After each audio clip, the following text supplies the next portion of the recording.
बच्चों, आज हम लोग परम्यूटेशन एंड कॉम्बिनेशन को सीखेंगे। तो इसमें हमारा प्लान ये है कि आपको एक तो परम्यूटेशन और कॉम्बिनेशन के बीच में डिफरेंस क्या है उसको लेकर काफी कंफ्यूजन होता है, तो वो चीज हम पहले क्लियर करने की कोशिश करेंगे। फिर परम्यूटेशन कैसे कंप्यूट करते निकालते हैं, कॉम्बिनेशन कैसे निकालते हैं।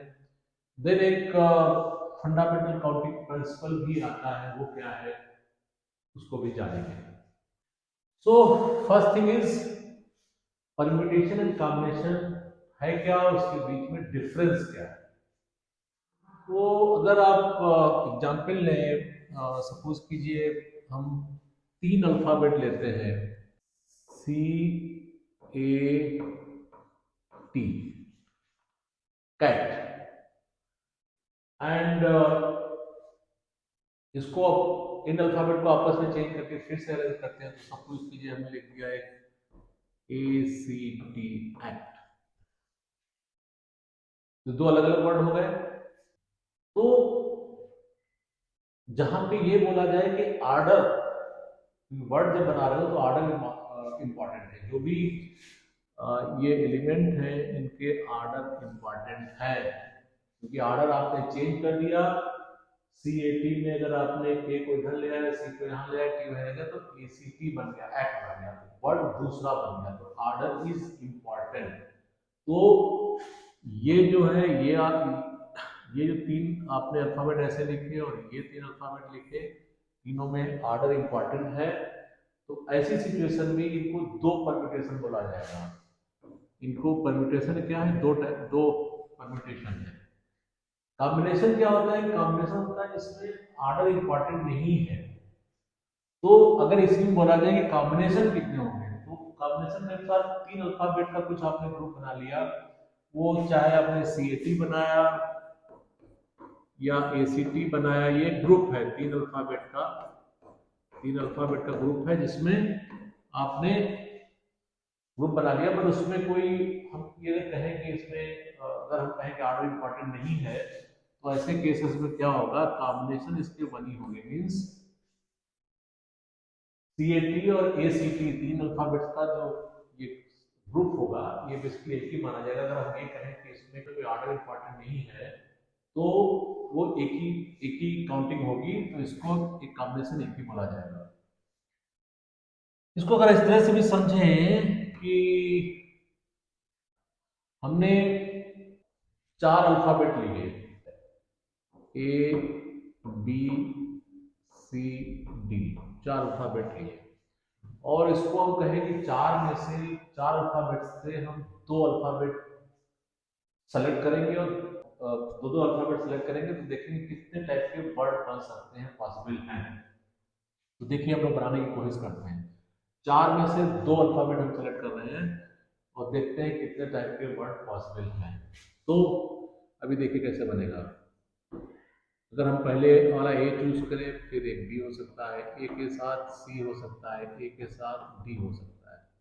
फिर अगर हम B चूज करेंगे तो B के साथ A हो सकता है, B के साथ C हो सकता है, B के साथ D हो सकता है। अब अगर C चूज करें तो C के साथ A हो सकता है, C के साथ B हो सकता है, C के साथ D हो सकता है। अगर D अल्फाबेट हम चूज करें तो D के साथ एक जो पॉसिबल है ये, D के साथ एक पॉसिबल ये है, D के साथ C हो सकता है। तो आप ये देखिए, इतने 4 अल्फाबेट्स से अगर 2 अल्फाबेट हम लेकर के फिर वर्ड बनाने की कोशिश करें, तो इतने पॉसिबिलिटीज हैं कि उतने वर्ड इसमें बन सकते हैं। और हम, क्योंकि अब सिचुएशन आती है कि वर्ड बन सकते हैं, वैसे वर्ड बन सकते हैं जो इसमें basically order of alphabet is important. तो इस केस में टोटल कितनी पॉसिबिलिटीज हैं, 1 2 3 4 5 6 7 8 9 10 11 12। ये परम्यूटेशन तो हो गए 12, आर्डर इज इंपॉर्टेंट। अगर हम कहें इसमें आर्डर इंपॉर्टेंट नहीं है, तो क्या सिचुएशन होगी, आप देखिए जरा। तो ये सिचुएशन होगी, ये देखिए, ये AB है, यहाँ पे AB का उल्टा ये BA है, तो ये और ये चीज एक ही काउंट होगा, जो कि आर्डर इंपॉर्टेंट नहीं है। तो अगर जहाँ पे कहते हैं ऑर्डर इंपॉर्टेंट नहीं है तब हम काउंटिंग करें तो कितने टाइप की ये बनेंगे वर्ड। तो ये और ए बी और बी ए अगर ऑर्डर इंपॉर्टेंट नहीं है तो इसका एक ही हम मानेंगे। इसी तरह ए सी है, ए सी एंड सी ए ये भी एक ही होगा तो इसकी भी काउंटिंग हम एक ही मानेंगे, दोनों को अलग अलग नहीं मानेंगे। ए डी एंड डी ए ये भी काउंटिंग एक ही मानेंगे। इसी तरह से ये बी सी है, ये सी बी है, इसकी भी काउंटिंग एक ही मानेंगे। ये बी डी है, ये डी बी है, इसकी भी काउंटिंग एक ही मानेंगे, इसकी और इसकी काउंटिंग एक ही मानेंगे। तो अब कितने काउंटिंग हुई, 1 2 3 4 5 6, तो ये 6 कॉम्बिनेशन हो गए। परम्यूटेशन 12 पे जहाँ पे हम ऑर्डर को इंपॉर्टेंट दे रहे हैं, A B and D A is different but where A B and B A is same, उसको एक ही मानते हैं तो वो हो जाता है कॉम्बिनेशन, उसको बोला जाता है। अदरवाइज उसको परम्यूटेशन बोला जाता है जहाँ पे order is important. Now it says a permutation is an arrangement of items in a particular order. Notice that order is important. Order is important. Order is important in permutation. अगर अब बात किया जाए कॉम्बिनेशन की, तो combination is arrangement of items in which order doesn't matter. यहीं पे A B and B A was equal, order was not important. So combination and permutation में मेजर डिफरेंस यही है कि यहाँ पे ऑर्डर इंपॉर्टेंट है, यहाँ पे ऑर्डर इंपॉर्टेंट नहीं है। अच्छा, सिंस यहाँ पे ऑर्डर इंपॉर्टेंट नहीं है तो कॉम्बिनेशन को बेसिकली आप सिलेक्शन भी बोल सकते हो। दिस इज वेरी इंपॉर्टेंट, आप इसको याद रखिए। कॉम्बिनेशन को आप सिलेक्शन भी बोल सकते हो क्योंकि ऑर्डर इसमें इंपॉर्टेंट नहीं है। यहाँ पे अगर ये बोला जाए 4 अल्फाबेट है, 4 अल्फाबेट में अब दो अल्फाबेट को सेलेक्ट करना है तो कितने टाइप से सेलेक्ट कर सकते हो, तो खाली एक बार ए एंड बी सेलेक्ट किया तो ए बी, एक को पहले सेलेक्ट हुआ, बी को बाद में सेलेक्ट हुआ, बी को पहले सेलेक्ट हुआ, ए को पहले बाद में सेलेक्ट हुआ, बाद में क्या, खाली सेलेक्ट कर रहा हूँ, उसमें कोई वर्ड नहीं बना रहे हैं, दो अल्फाबेट सेलेक्ट करके हमें ग्रुप बना रहा है। तो combination means selection also. Combination means selection also, when you are just selecting, you are not putting in some order. But permutation means आप सेलेक्ट करके बेसिकली उसको किसी ऑर्डर में लगा रहे हो, and order is very important. तो दो में बड़ा मेजर डिफरेंस ये है। एंड सिंस यहाँ पे ऑर्डर इज नॉट इंपॉर्टेंट तो हमेशा जो होगा ना, ये जो कॉम्बिनेशन होगा, नंबर ऑफ कॉम्बिनेशन जो होंगे, अगर नंबर ऑफ कॉम्बिनेशन ऐसे लिखो तो ये less than number of permutation होंगे, क्योंकि परम्यूटेशन हमेशा ज्यादा होंगे क्योंकि इसमें ऑर्डर इंपॉर्टेंट है। परम्यूटेशन 12 में है, कॉम्बिनेशन 6 है। यहाँ पे इससे पहले जो हमने एग्जांपल दिया था उसमें 2 था परम्यूटेशन, कॉम्बिनेशन 1 था। तो नंबर ऑफ जो कॉम्बिनेशन का अगर नंबर निकालोगे, काउंट करोगे, और परम्यूटेशन का नंबर काउंट करोगे, तो कॉम्बिनेशन का जो नंबर होगा वो परम्यूटेशन से हमेशा कम आएगा। इस कॉन्सेप्ट को मैथमेटिकली हम कैसे डेवलप कर सकते हैं, उसके लिए हम दोबारा फिर से सेम जो अभी हमने एग्जाम्पल देखा, ये वाला A B C D 4 alphabet है, उसमें से 2 अल्फाबेट चूज करके आपकी कितनी पॉसिबल अरेंजमेंट बन सकते हैं। तो एक तो तरीका है कि आपने इस तरह सारे अरेंजमेंट बनाए और फिर आपने काउंट कर लिया। दूसरा एक तरीका क्या होता है कि ट्री डायग्राम बना करके भी ये चीजें काउंट की जाती है। ट्री डायग्राम बनाने के लिए जैसे में 4 अल्फाबेट है, तो 4 अल्फाबेट से हम 2 अल्फाबेट चूज करके कितने अरेंजमेंट या कितने वर्ड बना सकते हैं दो अल्फाबेट के, तो ये ट्री डायग्राम से भी हम दिखा सकते हैं। अब वो कैसे दिखाएंगे, तो 2 अल्फाबेट आपको बेसिकली चूज करने हैं। तो आपने क्या किया, पहला अल्फाबेट चूज करोगे तो उतनी पॉसिबिलिटीज क्या है पहले अल्फाबेट चूज करने की, आपके पास ए, या तो ए भी चूज कर सकते हो, या बी चूज कर सकते हो, या डी चूज कर सकते हो। इतनी पॉसिबिलिटीज पहले अल्फाबेट को चूज करने की है। अब देखिए, एक अल्फाबेट चूज किया, अब दूसरा, भले आपने पहला अल्फाबेट अगर ए चूज किया हो तो फिर कितनी पॉसिबिलिटी रहेगी, फिर अब बचे हुए अल्फाबेट बी या सी या डी रह गए, तो सेकेंड अल्फाबेट जो आप चूज करोगे तो क्या हो सकता है, हो जाएगा या तो बी हो सकता है, या सी हो सकता है, या डी हो सकता है। एंड अगर पहला अल्फाबेट आपने बी चूज कर लिया तो इसके बाद कितनी पॉसिबिलिटीज रह जाती हैं, ए सी डी की। अगर पहला अल्फाबेट आपने सी चूज कर लिया तो कितनी पॉसिबिलिटी रह जाती है? ए बचेगा, सी अगर आपने निकाल लिया तो ए बचेगा, बी बचेगा, डी बचेगा। अगर आपने डी चूज कर लिया तो कितनी पॉसिबिलिटी रह जाती है? रह जाती है ए रह जाती है, बी रह जाता है, सी रह जाता है। तो कितनी पॉसिबिलिटी हुई? देखिए इसको पॉसिबिलिटी कैसे लिखोगे? एक पॉसिबिलिटी है ए बी, दूसरी पॉसिबिलिटी है ए सी, तीसरी पॉसिबिलिटी है ए डी, चौथी पॉसिबिलिटी है बी ए, बी सी, बी डी। इस तरह से अगर आप काउंट करोगे तो 1 2 3 4 5 6 7 8 9 10 11 12 टोटल अरेंजमेंट कितने हो गए जिनको हम परम्यूटेशन बोलेंगे वो 12 हो गए इस तरह से काउंट करके। अब अगर ये बोला जाए अभी हमने क्या किया था, दो अल्फाबेट चूज किए थे, ये फर्स्ट लाइन चूज की थी या सेकंड लाइन चूज की थी। अब बोलेंगे तीन अल्फाबेट अगर चूज करोगे तो कितने कॉम्बिनेशन होंगे? तो आपने फर्स्ट स्टेप में एक अल्फाबेट चूज किया, उसके बाद आपका तीन चॉइस रही। अब फर्स्ट स्टेप में आपने ए चूज कर लिया, फिर बी चूज कर लिया, फिर बी चूज करने के बाद चॉइस क्या रहेगी? केवल सी और डी बचेंगे। तो इस ये सब जो है ये सी और डी बचेगा यहाँ पे। अगर इसमें ए और सी चूज कर लिया तो बचा कितना? बचा कितना? बी और डी बचा। इसी तरह डी चूज कर लिया तो बचा कितना? बी सी बचा। इसी तरह यहाँ पे ए पहले आपने चूज कर लिया तो बी ए चूज कर लिया तो बचा क्या? सी डी बचा। सी पहले चूज कर लिया, बी सी चूज कर लिया तो ए डी बचा, एंड डी चूज कर लिया, बी डी चूज कर लिया तो ए सी बचा। ठीक है, तो इस तरह से इवन यहाँ पे पहले डी चूज कर लिया, सी चूज कर लिया, तो यहाँ पे क्या बचा? ए और बी की चॉइस आपके पास बची। डी और बी पहले चूज कर लिया तो बचा क्या? अगर डी पहले चूज किया हो फिर बी बचा, डी पहले चूज किया हो और फिर बी चूज किया हो तो बचेगा ए सी। ये दो चॉइसेस यहाँ पे आपके पास ए सी हो जाती है। डी ए अगर चूज कर लिया तो बचा बी सी, बी सी बचा। इसी तरह से ये भी दो दो पार्ट में चॉइसेस बढ़ जाएंगी। तो इफेक्टिवली आप देखना, देखो यहाँ पहले था फर्स्ट में चार थी, फिर चार चॉइसेस तीन तीन में बटी, फिर तीन की चॉइसेस दो में बटी। जब हम क्या कर रहे हैं यहाँ पे अगर एक ही अल्फाबेट चूज करते तो एबीसीडी केवल चार चार पॉसिबिलिटी रहती है। पहले बोलते हैं कि एबीसीडी में एक एक अल्फाबेट चूज करके आप कितने अरेंजमेंट बना सकते हो? तो चार बना सकते हो। दो अल्फाबेट चूज करके कितने अरेंजमेंट बन गए? आपने पहला चूज कर लिया तो तीन तीन चॉइसेस बची।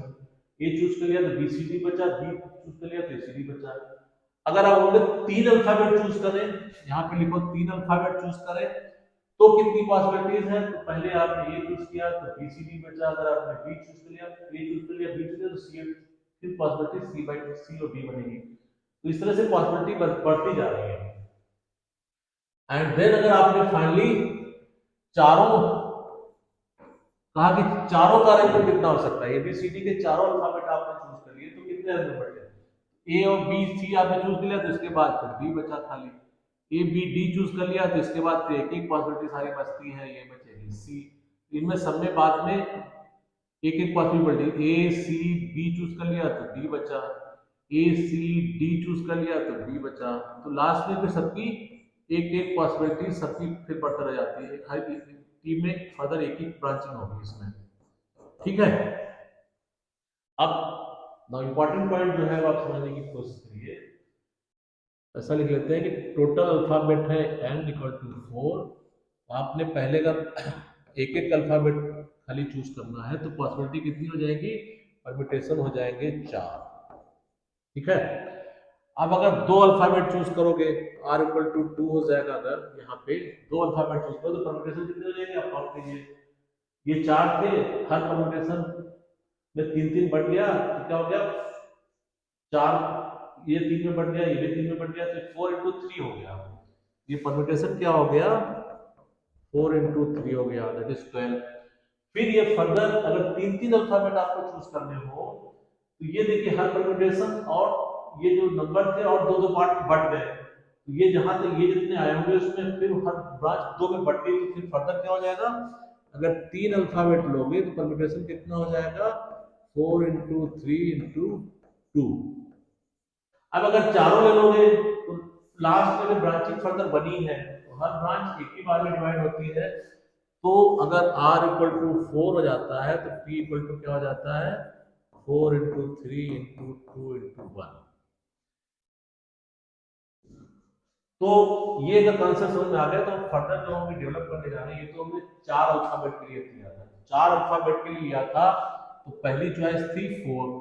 जब हमारा जो n इक्वल टू 4 लिया था तो पहली चॉइस थी 4 एक अल्फाबेट के लिए। अगर 2 अल्फाबेट के लिए था तो क्या था, 4 into 3। तो अगर इस तरह से हम कोई n नंबर ले लेंगे, फिर n नंबर से हम r अल्फाबेट निकालना है। सॉरी, अगर हम ये ले लें कि n अल्फाबेट है, n अल्फाबेट में से r अल्फाबेट हम सेलेक्ट कर रहे हैं, तो कितने अरेंजमेंट पॉसिबल होंगे। तो n अल्फाबेट फर्स्ट लाइन में आएंगे, तो फर्स्ट लाइन में तो टोटल चॉइसेस कितनी हो जाएंगी, n। यहाँ पे 4 अल्फाबेट थे तो 4 थी। अगर n अल्फाबेट होंगे तो चॉइसेस कितनी होंगी, टोटल n चॉइसेस होंगी। फिर सेकेंड स्टेप में अगर आप 2 अल्फाबेट चूज कर रहे होंगे तो चॉइस एक कम हो जाएगी। यहाँ पे 4 थी तो यहाँ पे 3 हो गई, हर ब्रांच में 3 हो गई। तो अगर 2 अल्फाबेट आप चूज कर रहे होंगे तो सेकेंड चॉइस क्या हो जाएगी, n-1 हो जाएगी। जैसे यहाँ पे हमने 4 into 3 4 दे। फिर 3 अल्फाबेट चूज कर रहे होंगे तो फिर फर्दर एक चॉइस और कम हो जाएगी, क्योंकि आप 2 चूज कर चुके होंगे। तो ये क्या हो जाएगी, 3 अल्फाबेट में ये हो जाएगी, एक अल्फाबेट में ये, 2 अल्फाबेट में ये, 3 अल्फाबेट में 3 की जगह पे 2 है, 2 सेकंड 2 अल्फाबेट में 1 है। तो अगर r अल्फाबेट चूज करो तो लास्ट क्या हो जाएगा चॉइस, n-r-1 ये हो जाएगी लास्ट चॉइस। r-1 क्यों, थर्ड अल्फाबेट में 2 आता है, 2 अल्फाबेट में यहाँ पे 1 आता है। अगर r अल्फाबेट चूज कर रहे होगे तो n-r-1 आ जाएगा। तो इतने परम्यूटेशन बेसिकली बनेंगे। अगर हम 4 के लिए जो स्पेसिफिकली मैंने बना दिए, अगर n नंबर हो, 4 की जगह पे कोई भी n नंबर हो, तो अगर आप इस तरह का टी डायग्राम बनाओगे तो इस टाइप की सिचुएशन आएगी, इतने परम्यूटेशन पॉसिबल होंगे। अब देखिए इसको क्या लिख सकते हो, इसको क्या लिख सकते हो, n-1 n-2, ये हो गया n-r-1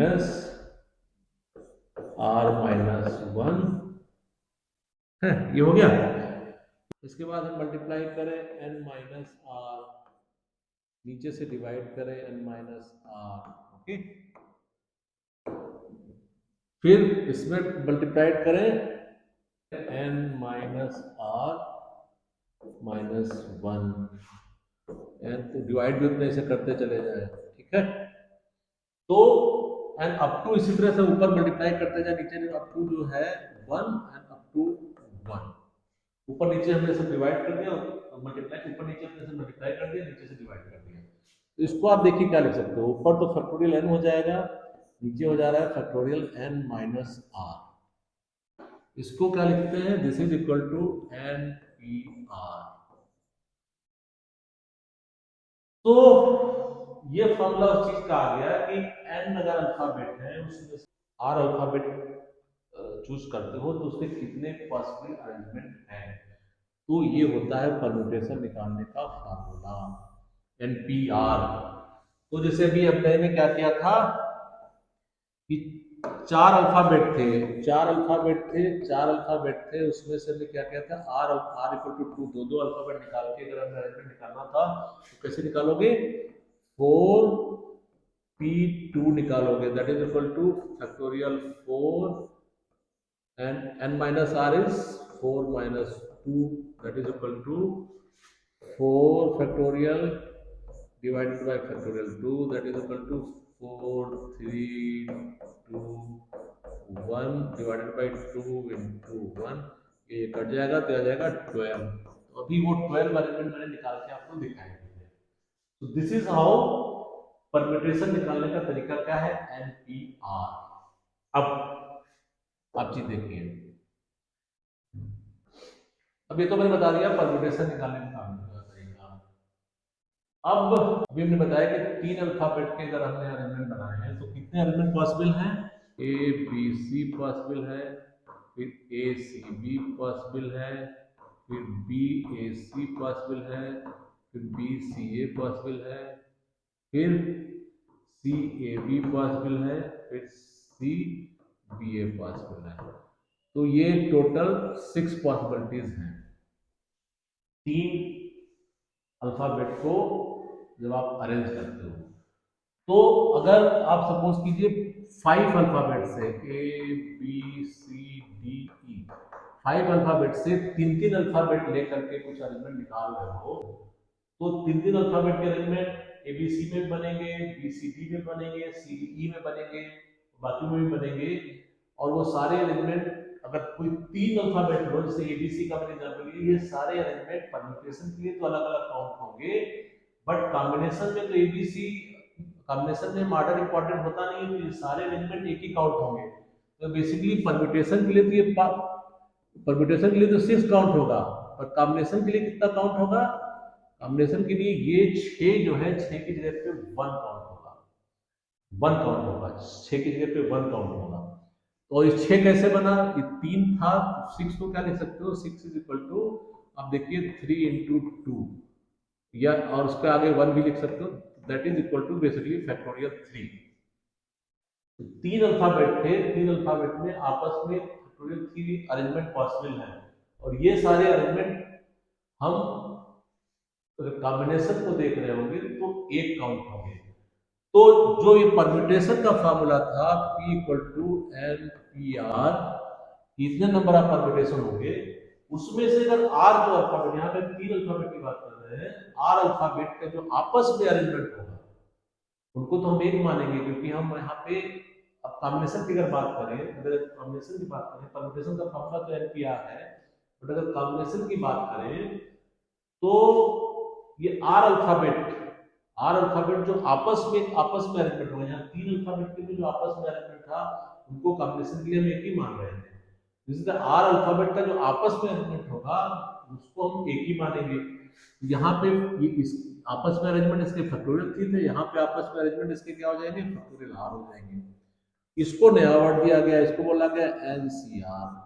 NCR is equal to NPR divided by this, otherwise इसको आप ऐसे भी बोल सकते, that is equal to factorial N divided by factorial N minus R divided by factorial R. तो ये तो एनसीआर हो गया, ये कॉम्बिनेशन निकालने का फार्मूला हो गया।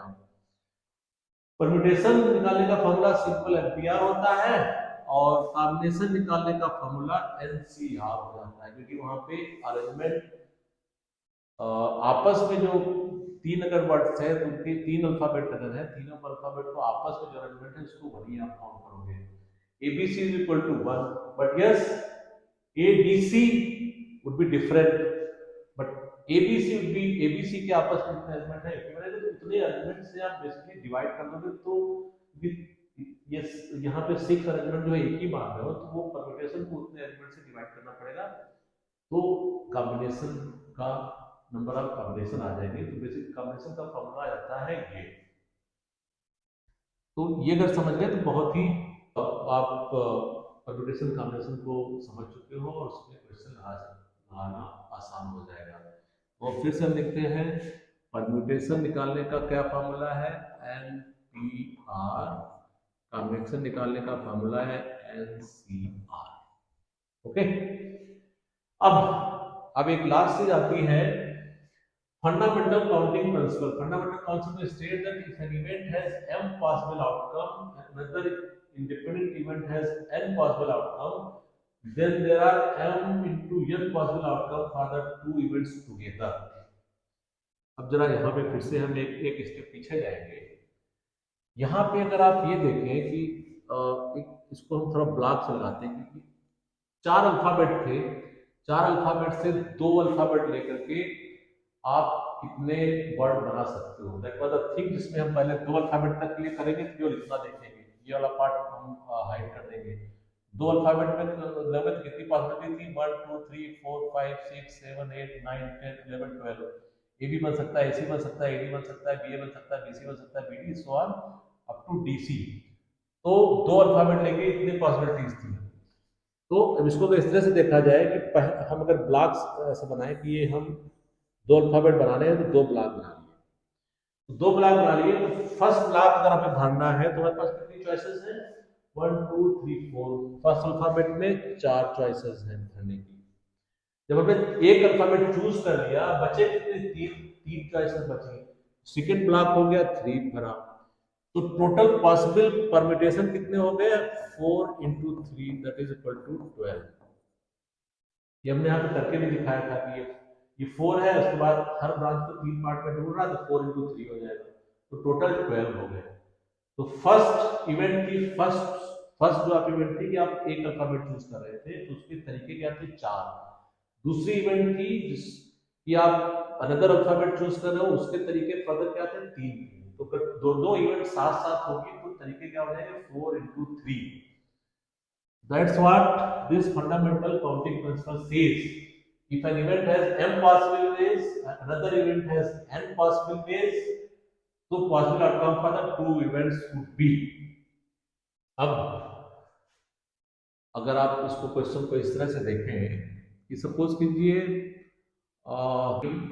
9 स्टूडेंट हैं, 9 स्टूडेंट्स हैं, 9 स्टूडेंट्स हैं, एंड इनको आपने तीन तीन स्टूडेंट आप चूज करोगे, एंड तीन तीन स्टूडेंट को चूज करके अगर आप लाइन में लगाओगे, तो तीन तीन स्टूडेंट को 1 2 3, फिर दूसरा स्टूडेंट 1 2 3, इस टाइप से, तो कितने पॉसिबल अरेंजमेंट हो सकते हैं। 9 स्टूडेंट्स में तीन तीन स्टूडेंट आप सेलेक्ट करो, तो और एक लाइन में लगा रहे हो, तो दैट मींस अरेंज कर रहे हो, ऑर्डर में लगा रहे हो, तो कितनी पॉसिबिलिटीज हो सकती है। तो इस तरह के क्वेश्चन लगाने के क्या हो गया, अब हमने कहा था तीन स्टूडेंट आपको लेना है, तीन स्टूडेंट हमने क्या करेंगे, इसको समझ लेंगे, अब 3 ब्लॉक बना लेंगे, हम 3 प्लेस भरना है, 3 प्लेस भरना है। तो पहला प्लेस जब आप भरो, भरने के कितनी चॉइसेस है, 9, क्योंकि शुरुआत क्लिक करो तो 9, पहला प्लेस आप 9 स्टूडेंट से भर सकते हो, तो पहला प्लेस भरने के 9 तरीके हैं। सेकंड प्लेस भरने का जब एक स्टूडेंट हटा दोगे तो बचेगा कितना, 8 स्टूडेंट। फिर थर्ड प्लेस भरने का क्या होगा, 2 स्टूडेंट अब निकल गए, तो बचे कितने, 7 स्टूडेंट। तो फंडामेंटल काउंटिंग प्रिंसिपल सेज कि अगर दो इवेंट हैं इस तरह से एक के बाद दूसरी होती है, तो दोनों possible outcome for the two together m into n हो जाता है। इसलिए अगर 3 इवेंट हो तो m into n into फिर थर्ड इवेंट का अगर है तो p चॉइस में p हो जाएगा। तो यहाँ पे 3 इवेंट की बात है, तो थर्ड चॉइस आप ले रहे हो, तो इस पे बेसिकली टोटल परम्यूटेशन कितना हो जाएंगे, 9 into 8 into 7।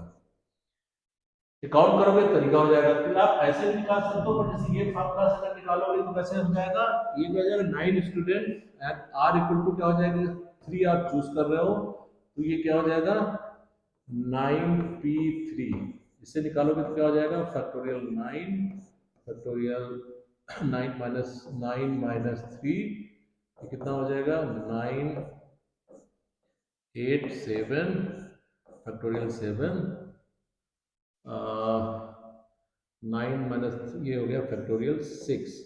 तो ये फिर लिख सकते हो 9 8 7 फैक्टोरियल 6 डिवाइडेड बाय फैक्टोरियल 6, ये कट गया, तो 9 इंटू 8 इंटू 7, तो इस फॉर्मूले से भी आ जाएगा।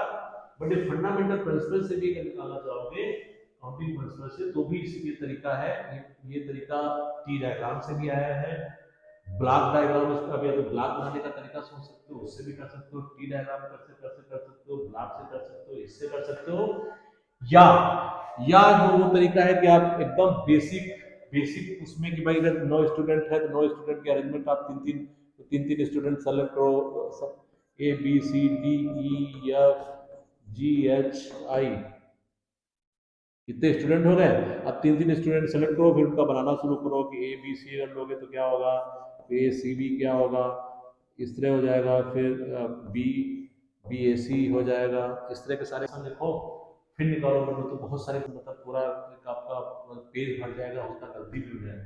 या तो आप एक्चुअल कार्बन बनाइए, या आप टी डायग्राम देखिए, या इस तरह का ब्लॉक सिस्टम समझ लीजिए, या इस फार्मूले से लगाइए, तो डिपेंड्स अपॉन द सिचुएशन। ये और ये ब्लॉक सिस्टम और ये बेसिकली ऑलमोस्ट सेम है, इसको आप समझने का कोशिश करिए। नेक्स्ट हम क्लास में आएंगे तो इस पर कुछ इंटरेस्टिंग क्वेश्चन भी लगाएंगे। Thank you.